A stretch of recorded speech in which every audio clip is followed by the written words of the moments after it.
Olá pessoal! Imagina vocês viverem numa sociedade onde não existe mais democracia, onde não existe mais uma constituição, onde os direitos da população foram retirados, principalmente os direitos das mulheres.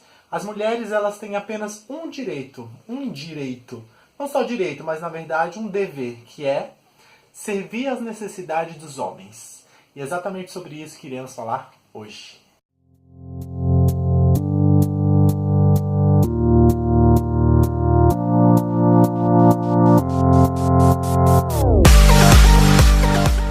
Bem-vindos à República de Gilead.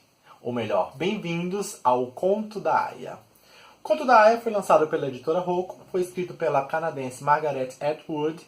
Deve-se ressaltar que a Margaret escreveu esse livro quando ela estava vivendo na Alemanha, isso em 1984, o livro foi escrito em 84, porém foi lançado apenas um ano depois. Nesse período que ela estava vivendo na Alemanha, a Alemanha ainda era dividida pelo Muro de Berlim.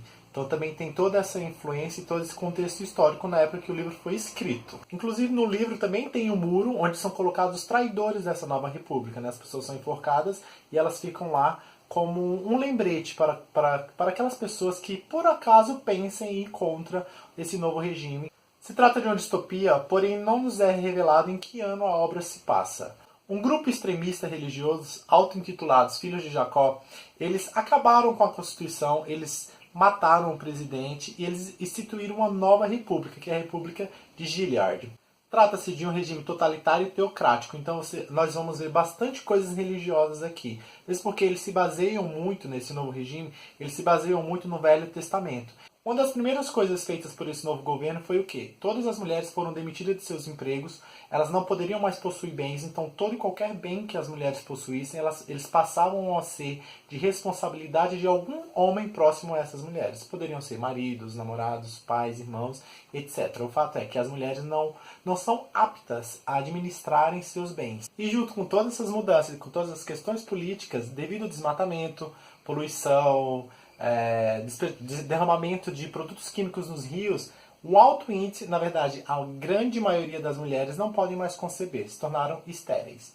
E aí o que o governo fez? Aquelas mulheres que ainda eram capazes de conceber, elas se tornaram propriedade do governo. Mas não todas as mulheres, só aquelas mulheres que não faziam parte da elite da sociedade, que é o caso da nossa protagonista. Devo ressaltar que essa sociedade ela passou a ser dividida em castas, principalmente as mulheres. Então existem as esposas, que são as mulheres dos comandantes. Existem as econo-esposas, que são as mulheres de homens de patente um pouco inferiores. Existem as martas, que são as responsáveis pelos serviços domésticos. E existe aquelas mulheres que vivem em colônias, que são aquelas mulheres que são mais velhas ou que não podem ter filhos. E existe as aias, que é o caso da nossa protagonista. As aias são quem? São aquelas mulheres que ainda podem ter filhos e que se tornaram propriedade do governo. As aias, elas não têm nome, então a nossa protagonista ela não tem nome. Essas mulheres se tornaram propriedade do governo e elas são destinadas à procriação. Essa é a única função delas. Elas são meio que cultuadas, porém são escravizadas, essa aqui é a verdade. Mas elas são consideradas a salvação da humanidade. Então o que acontece? Elas são enviadas para casas de comandantes, que na verdade o termo comandante não tem nada a ver com questões militares, realmente são pessoas influentes, pessoas da alta sociedade, são pessoas que comandam alguma empresa, enfim, algum órgão político ou não. Quando elas vão para a casa desses comandantes, elas têm um prazo de alguns meses para poder engravidar. Então todo mês, no período fértil, elas são obrigadas a copularem com esses comandantes. E é uma cerimônia onde se reúne todas as pessoas da casa, inclusive a esposa do comandante. Eles leem vários trechos da Bíblia, né, para justificar o ato, que na verdade é um estupro. A aia, ela é colocada, ela deita-se entre as pernas da esposa do comandante e ele vai e pratica o ato. É uma cena assim meio bizarra, né? Assim, você fica, como assim isso? O livro tem bastante cenas fortes, é um livro que aborda bastante questões políticas e religiosas. As aias, elas não possuem nome. O que acontece com elas são todas designadas pela preposição possessiva of, né, de alguém. No caso da nossa protagonista, ela foi morar na casa do comandante que se chama Fred. Então ela passa a ser chamada de Offred. O mesmo acontece com outras aias. Então tem a of Glen, que é do Glen, a of Ori, e assim sucessivamente. E quando elas trocam de casa, elas adotam o nome do dono da nova casa. E o fato delas não terem nome é justamente para desumanizá-las, né? Elas são de propriedade, é como se elas fossem um objeto da casa.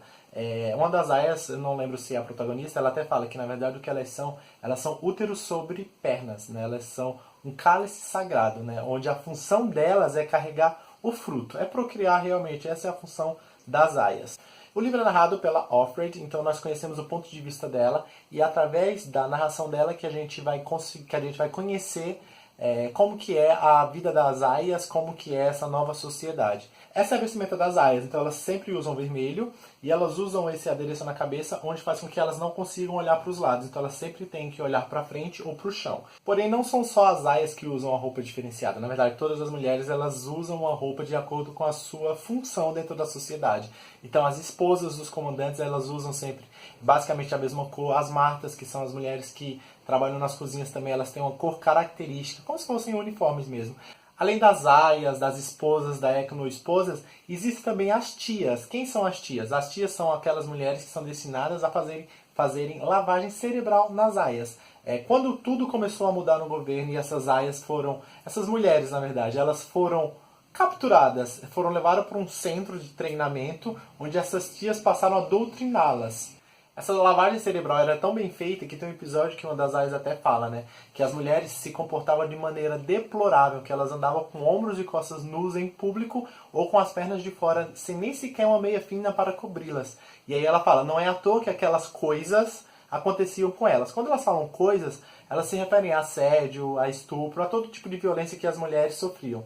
Porque na cabeça delas, né, devido a essa lavagem cerebral, as mulheres são responsáveis, né? Então, assim, meio que hoje, né, nós sabemos que ainda existem pessoas que pensam dessa maneira, né? Quando acontece alguma cena, algum estupro, algum assédio, eles perguntam, tá, mas o que a mulher estava fazendo, onde ela estava, mas ela bebeu, enfim. Então vocês podem ver que é bem atual as questões levantadas nesse livro. Porque a situação de nenhuma das mulheres, né, retratada no livro é uma situação boa. O que acontece, na verdade, é que algumas estão numa situação um pouco menos pior que das outras. É um livro muito bem escrito, eu nunca tinha lido nada da Margaret Atwood e adorei, né? Eu espero poder ler mais coisas dela.